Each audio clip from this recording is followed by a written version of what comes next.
아버지, 이렇게 도저히 구제받을 수 없는 죄인들이지만은 주께서 우리를 위하여 죽으심으로써 우리가 구원을 얻고 주께서 고난당하심으로 우리가 평안함을 누리기도 하며 주께서 십자가를 지고 죽으셨기에 오늘 우리가 이렇게 살아서 오늘도 그 많은 허물의 가리움을 받고 그 많은 죄의 용서를 받고 그리고 새 마음으로 오늘도 주님 앞에 나와 예배하며 주의 거룩한 사랑을 감사하면서 하루를 시작하게 하시오니 진심으로 감사하옵나이다.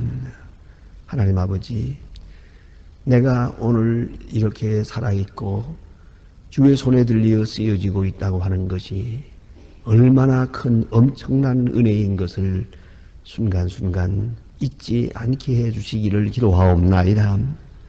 과거에 베푸신 은혜 늘 감사하며 또 오늘 내게 주시는 이 많은 은혜가 얼마나 크고 위대한 것인가를 잠시도 잊지 않게 하옵소서.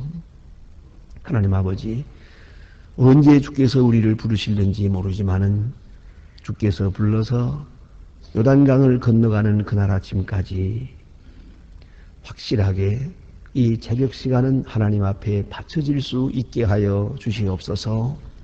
하나님 아버지, 오래 사는 것을 바라진 않습니다.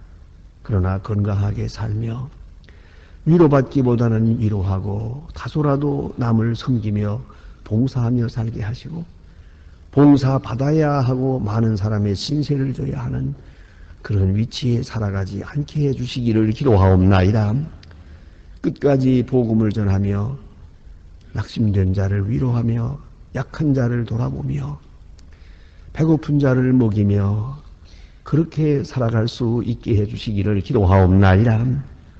때를 얻든지 못 얻든지 복음을 전하고 주변에 있는 모든 사람들에게 기쁨을 전하고 밝은 얼굴을 보여주면서 그렇게 남은 해를 살아가게 되기를 간절히 기도하옵나이다. 아버지 하나님, 오늘도 하나님의 말씀이 바르게 전해지게 하시고 땅끝까지 들려질 수 있게 하옵소서. 모든 문명의 이 길을 통해서 전해질 때 이 말씀을 접하고 만나는 모든 사람들이 구원을 받고 소생함을 얻고 생명의 길로 나올 수 있게 하여 주시옵소서. 자비하신 주여, 말씀의 능력이 있게 하시고 하나님의 역사가 확실하게 이 땅에 나타나기를 기도하옵나이다. 자비하신 주여, 철의 장막에서 숨겨가며 하나님의 말씀을 듣는 사람들에게도 하나님이여 강하고 놀라운 역사가 신이 나타나 주시옵소서. 하나님 아버지, 저희 교회가 교회된 본분을 다하게 하소서. 교회를 통해서 구제받는 사람들에게 넉넉하게 줄 수 있고 교회를 통하여 선교 사업을 하려고 할 때 하나님이여 손이 비지 않도록 늘 돌보아 주시고 주의 나라를 위해서 힘쓰는 모든 사람들이 기쁜 마음으로 그 마음 깊은 곳에서부터 감사와 찬송으로 넘치는 그런 역사를 이루어가게 하여 주시옵소서. 이 나라를 주님 돌보아 주시옵소서. 군모 술수와 부정과 불의와 거짓이 지금 극에 달하고 있습니다. 하나님이여 언제까지 이대로 이 모든 허상을 보고만 있어야 할 것입니까? 주여 모든 거짓을 물리쳐 주시고 인간적인 생각을 다 쓸어버려 주시고 오직 하나님의 뜻만 이루어지길 바라며 하나님이 기뻐하시는 사람들을 세워주시고 또한 쓰어주셔서 주님의 거룩한 역사가 이루어지기를 기도하옵나이다. 아버지 하나님, 대통령과 모든 국무원들과 공직자들에게 지혜와 총명과 정직함을 주시고 또 겸하여 건강과 바른 총명을 주시옵소서. 이 어려운 세대를 바로 이끌고 나갈 수 있도록 도와주시기 바라며 또한 온 국민이 하나 되고 하나님 앞에 부지런하고 진실한 백성 되게 하옵소서. 저 북녘 땅에도 소속히 자유를 주시고 가난과 고통과 억압에서 건져주시고 배고파 굶어 죽는 어린이가 더 이상 있어지지 않게 해주시길 바라며, 흑암과 잘못된 이데올로기에서 헤어나지 못하는 불쌍한 심령들을 속히 구원할 수 있게 하여 주시옵소서. 메마른 땅에 그리스도의 사랑을 전해줄 수 있는 저희들이 되게 하여 주시옵소서. 오늘도 해외에 있든지 유행 중에 있는 사람들, 군문에 나가 있는 젊은이들, 공부하는 자녀들이 있습니다. 하나하나 다 돌보아 주시고 잠시도 시험에 빠지지 않도록 늘 지켜주시기를 바라며, 특별히 병중에 있는 분들 거룩한 손을 펴서 안찰해 주시고, 슬픔을 당한 가정 많습니다. 하나하나 위로해 주시고 하늘의 축복으로 함께하여 주시옵소서. 주여, 주의 이름으로 모이는 모든 모임마다 은혜가 충만하고 주의 이름으로 섬길 때마다 기쁜 마음으로 섬기며 주의 영광을 나타내게 하여 주시옵소서. 주여, 이 날이 가장 복된 날로, 은혜 충만한 날로 기억될 수 있게 하여 주시옵소서. 주 예수 그리스도의 이름으로 기도드립니다. 아멘. 이사야 53장 보겠습니다. 이사야 53장입니다.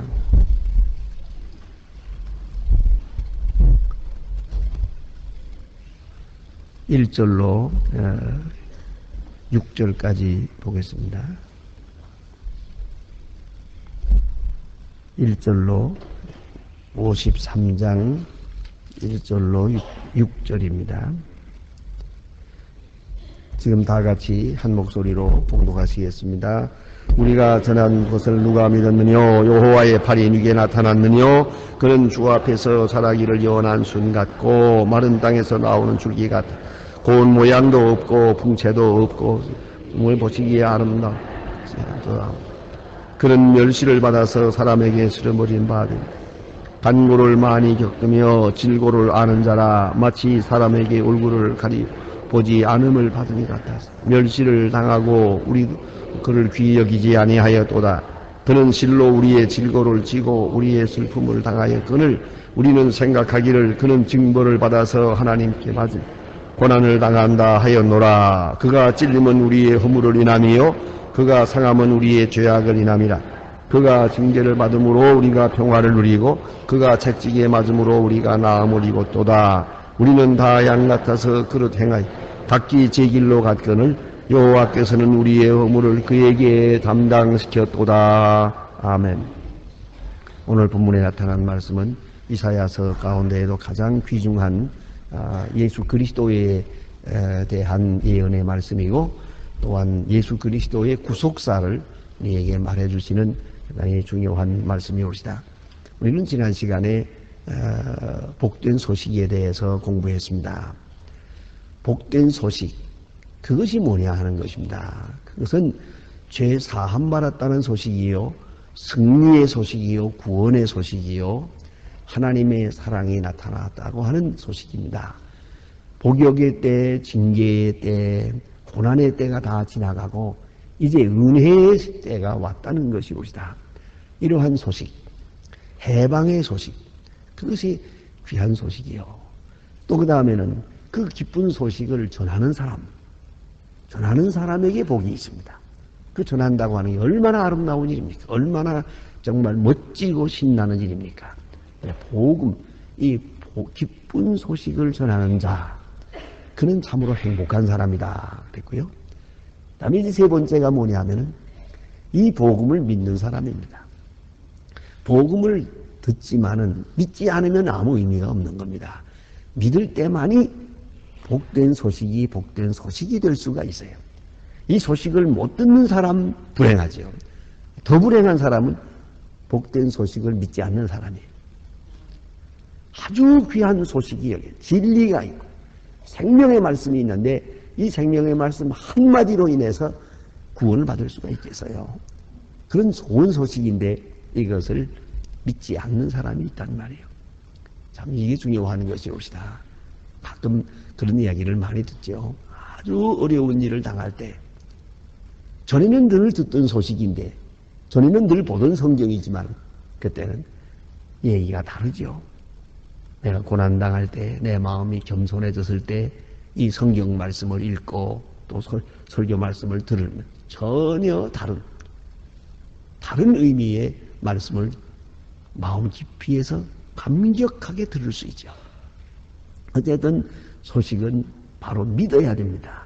그러면 오늘 본문에 나타난 말씀은 그 복된 소식을 받아들이며 믿는다는 것이 무엇을 의미하느냐 하는 거죠. 자, 이제 단적으로 말하면 예수를 믿는다는 게 뭡니까? 하는 거예요. 예수를 믿는다는 것.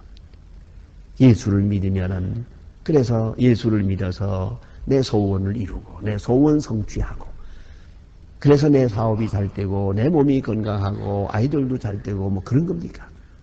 예수를 믿어서, 예? 예수는 능력이 많아서 내 병을 고쳐주신다. 그러한 믿음입니까? 하는 거예요. 그것도 믿음이에요. 하지만 오늘 성경이 말씀하는 예수를 믿는다는 말은 그런 뜻이 아니에요. 오늘 여기 본문의 말씀 1절 보세요. 우리의 전한 것을 누가 믿었느뇨? 그랬잖아요. 누가 믿었느뇨? 믿는다 하는 거예요. 예? 예수를 믿는다. 그것이 뭘 말하느냐? 예? 예수께서 나를 대신해서 그가 질고를 지셨다 하는 것이죠. 내 고통을 그가 대신 당하셨다. 그래서 내가 살고 내가 자유한다. 그것을 믿는 것이죠. 그 내용을 믿는 것이 바로 예수를 믿는다는 뜻입니다. 십자가를 쳐다볼 때마다 하나님이 얼마나 나를 사랑하기 위해서 고통을 당하고 계시는가 하는 것을 알 수 있어야 돼요. 십자가를 생각할 때마다 눈물이 나오는 거예요. 그가 예수를 믿는다는 거예요. 그걸 잊지 말아야 합니다. 그래서 우리는 이미 하나님의 사랑을 많이 받았어요. 엄청난 은혜를 받아서 오늘 내가 있어요. 내가 지금 선한 일하고 좀 섬기고 봉사한다고 하지만 그건 만에 하나도 보답할 수 없는 것이죠.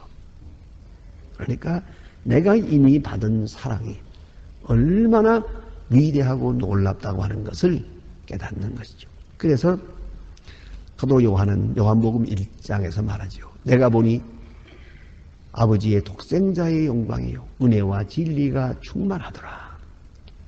그 요한복음의 핵심입니다. 그런 예수님과 3년 동안을 동행했습니다. 예수님과 지내면서 모든 사생활까지 다 본 사람입니다.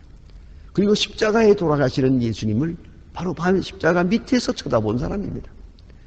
요한이 말합니다. 내가 보니 아버지의 독생자의 영광이요 하나님의 아들의 영광이요 은혜와 진리가 충만하더라.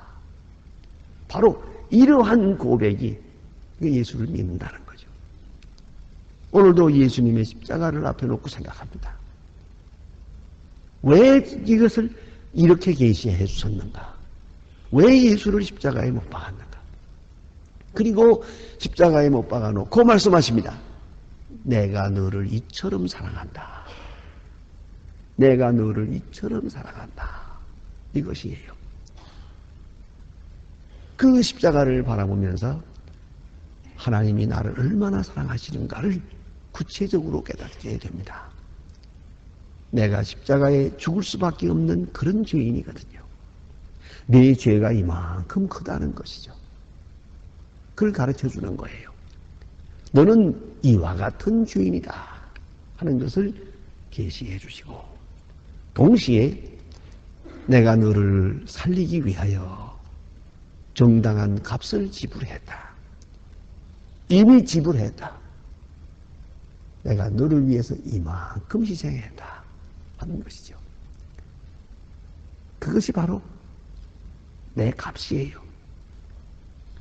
제가 인천에서 목회할 때에 직접 그런 사건이 그 당시에 있어서 신문에도 나고 그 가까운 이웃들로부터 들은 얘기입니다. 남편이 먼저 죽고 유복자를 낳아서 남편이 다니던 방직공장에 다니는 아주머니가 있었어요. 아이를 낳아서 살 길이 막막해서 숙직실에다가 아이를 뉘어놓고 들어가서 일을 하다가 나와서 젖을 물리고 또 일을 하다가 젖을 먹이고 이렇게 하면서 아이를 키웠습니다. 집에 아무도 없으니까 돌아볼 수가 없어. 이렇게 하도록 공장에서 그 죽은 남편을 생각해서 배려해 주었어요. 어느 날 숙직실에서 겨울에 그만 난로가 과열되면서 그 숙직실이 불타게 됩니다. 아무도 못 들어간다고 하지만 이 어머니는 자기 아이가 그 속에 있으니까 그대로 뛰어들어가서 아이를 싸안고 나왔어요. 아이는 무사했는데 어머니는 머리깔이 홀랑 타버리고 얼굴 다 얽어버렸어요. 그 어머니는 곰보가 됐어요. 자, 이게 나이 아직도 25도 안 된 여자가 아주 곰보가 됐어요. 아이를 키웁니다. 이 아이는 어렸을 때는 아무것도 모르고 엄마가 제일 예쁜 줄 알았지. 얼마 전 크면서 보니까 안 그래. 다른 엄마들은 예쁜데 우리 엄마는 영 못생겼어. 이 녀석이 가끔 들어와가지고 하는 소리가 엄마는 왜 곰보야. 이 철없는 아이가 이렇게 말하는 거예요. 그렇다고 해서 무슨 말을 하겠어요? 그 철없는 아이 보고 좀 큰 다음에 일러줘야지. 이제 국민학교 다니는 아이가 밖에서 아이들하고 서로 다투었더니 왜 아이들은 그 싸우게 되면 꼭 남의 약점을 건드리잖아요. 너 엄마는 곰보다 이러거든. 얘가 그만 꼼짝 못하고 집에 와서 울면서 엄마는 왜 곰보야? 그리고 웁니다. 그때 엄마가 설명을 했습니다. 사실은 이렇게 돼서 너 살리기 위해서 내가 곰보가 됐다. 이래도 보기 싫으냐? 처음은 아니지만은 이 이야기를 듣고 다음부터는 누가 너희 엄마는 곰보다 그러면 우리 엄마가 최고로 예쁜 사람이다. 좀 더 나에게 들어서는 점점 더 심각합니다. 어머니의 그 얼굴을 바라볼 때마다 그런 어머니에 대한 사랑을 확인하게 된 거죠. 그 사랑을 확인하며 계속 그 사랑을 느끼면서 한평생을 살았어요. 여러분 이걸 알아야 합니다. 나를 위하여 죽으신 십자가를 바라봐야 돼요. 십자가를 바라볼 때마다 내가 저만큼 죄인이다. 나를 위해서 저를 엄청난 희생을 지불하셨다 하는 거예요. 우리는 내 소원 성취를 위해서 기도하고 있지만은 그게 예수 믿는다는 뜻이 아닙니다. 예수를 믿는다는 것은 내 짐을 저가 대신 지셨다. 또 오늘 본문 맨 끝에 보면 우리 무리의 죄악을 그에게 담당시키셨도다. 그러세요. 우리의 죄악을 그에게 담당시켰다. 그가 걸머졌다는 거죠. 그가 걸머지고 대신 죽으신 거예요. 대신 고난당한 것만이 아니고 대신 죽으셨다. 여기에 복음의 핵심이 있는 거예요. 이것을 믿는 거예요. 그런데 자 보세요. 예수께서 세상에 오셔서 역사할 때 누가 저가 우리 대신해서 고난당한다고 믿었겠느냐 하는 거죠. 그걸 몰랐죠. 아무도 몰랐어요. 성령 충만한 다음에야 비로소 알았죠. 그전에는 왜 저분이 고생을 해야 하나, 왜 십자가에 죽어야 하나 알 길이 없었죠. 모름지기 가룟 유다 같은 사람은 불만이 많았던 것 같아요. 어떤 학자들은 그런 생각도 해요. 가룟 유다가 예수를 팔려고 할 때 그가 너무 똑똑한 사람이라서 예수를 아주 십자가를 질 수밖에 없는 여건으로 몰아놓으면 그때는 놀라운 능력을 나타낼 것이다. 죽은 사람을 살리신 분이니까 아주 큰 역사를 나타낼 거다. 빌라도 법정에서 그는 분명히 빌라도가 벼락 맞아 죽는 그런 역사를 나타낼 것이다. 그렇게 믿었다는 거죠. 그래서 예수를 팔았는데 아무 말 없이 죽어요. 가룟 유다는 기가 막혀서 자기 생각이 빗나갔거든요. 그래서 목매달아 죽었다. 그렇게 설명하는 사람도 있습니다. 생각해 볼 만한 일입니다. 가룟 유다의 판단으로 볼 때는 예수가 그 많은 능력을 가지고 왜 고난당하는지 모르겠어요. 병자를 고치고 바다를 고요하게 하고 죽은 자를 살리는 그 능력을 가진 분이 왜 이렇게 살아야 하는지 모르겠어요. 왜 죽어야 하는지, 십자가에 말없이 죽으셨는지를 알 길이 없죠. 그러나 우리는 이걸 분명히 알아야 합니다.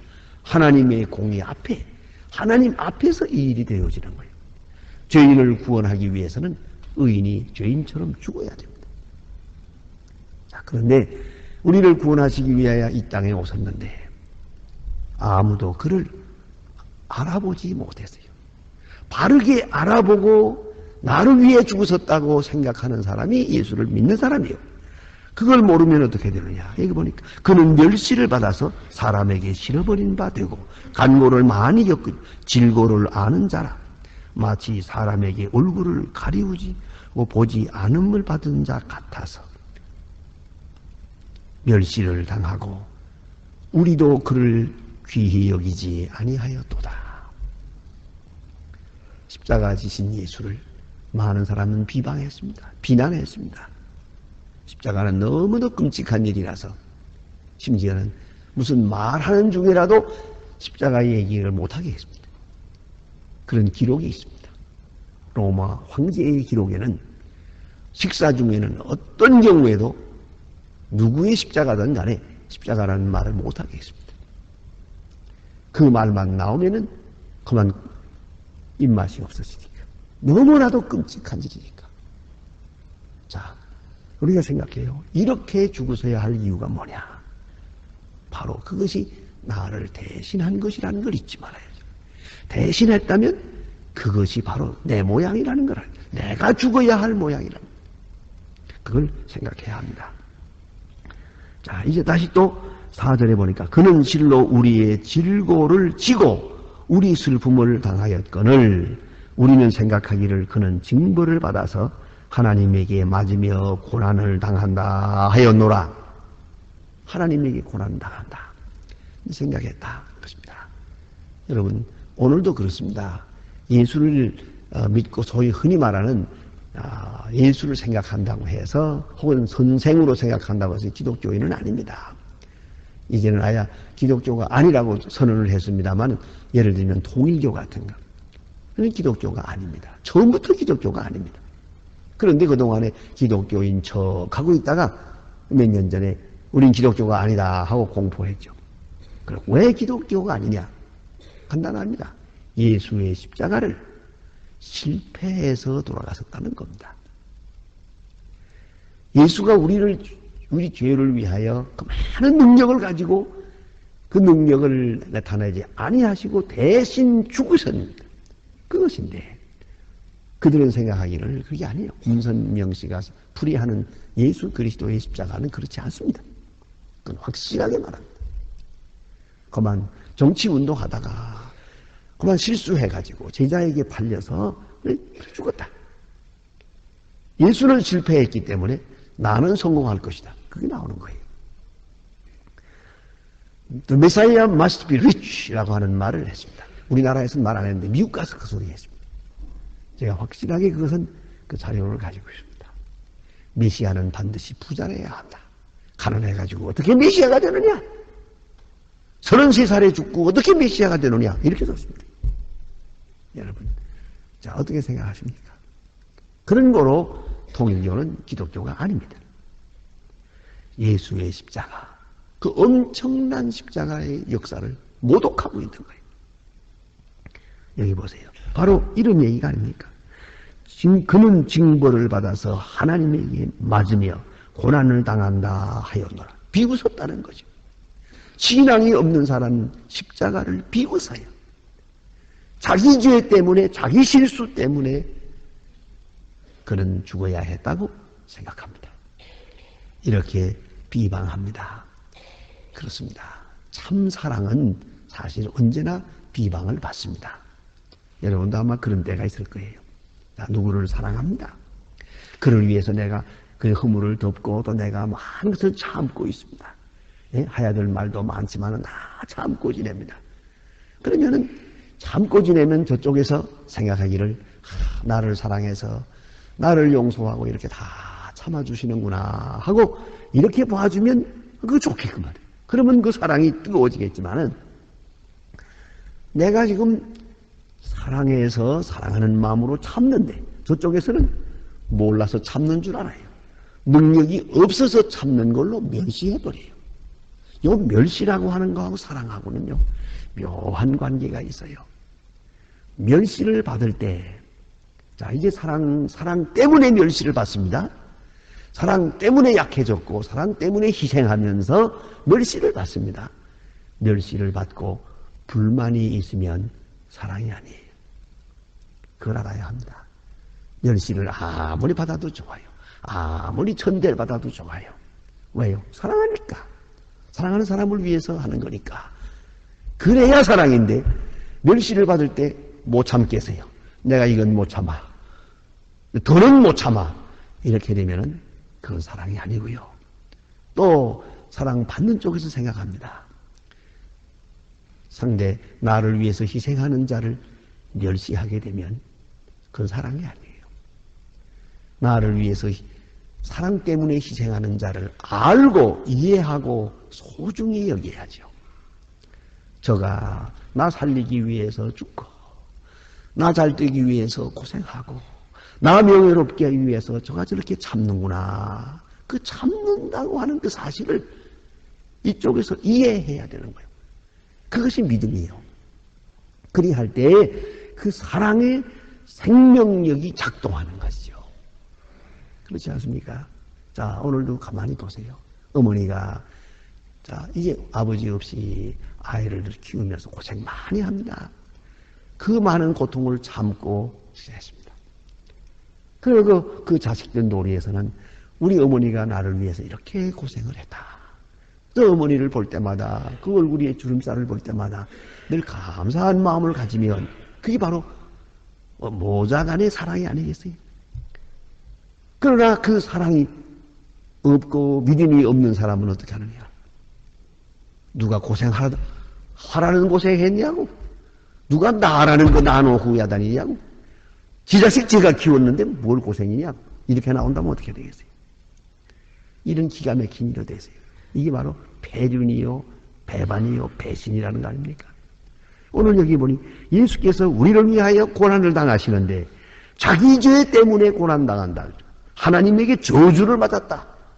이렇게 밀어붙인다면 이런 악이 어디에 있겠습니까?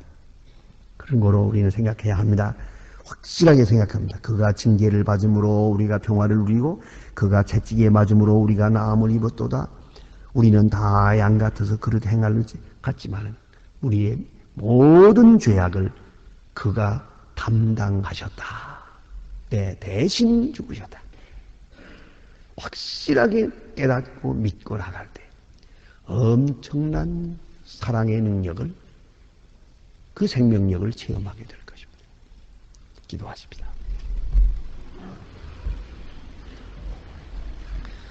하늘에 계신 우리 아버지시여 이름이 거룩히 여김을 받으시오며 나라의 임하옵시며 뜻이 하늘에서 이룬 것 같이 땅에서도 이루어지이다. 오늘날 우리에게 일용할 양식을 주옵시고 우리가 우리에게 죄 지은 자를 사해 준 것 같이 우리 죄를 사해 주옵시고 우리를 시험에 들게 하지 마옵시며 다만 악에서 구하옵소서. 내게 나라와 권세와 영광이 아버지께 영원히 있사옵나이다. 아멘. 자유로이 기도하시다가 돌아가시겠습니다.